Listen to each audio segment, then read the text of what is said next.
Ġie inawgurat l-ewwel sit minn 6 li fih qed isir xogħol ta' riġenerazzjoni bħala parti mill-investiment fil-Park Nazzjonali Ftaqali.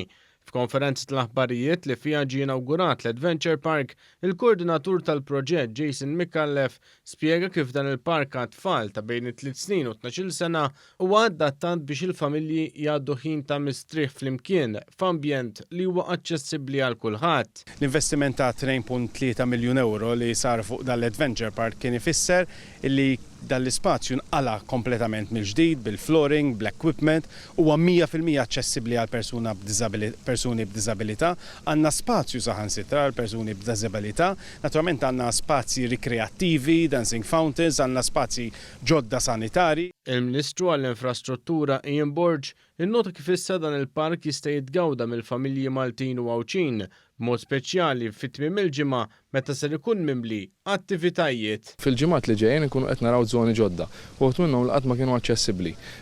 Bħalma kellek inti hawnhekk żona fejn litteralment kellek fabbrika tal-konkrit li ilha dilapitata u magħluqa n-nies qatt ma setgħu jidħlu għaliha, hija daqs ta' 6 grounds tal-futbol dalwaqt tkun spazju miftuħ għal kulħadd.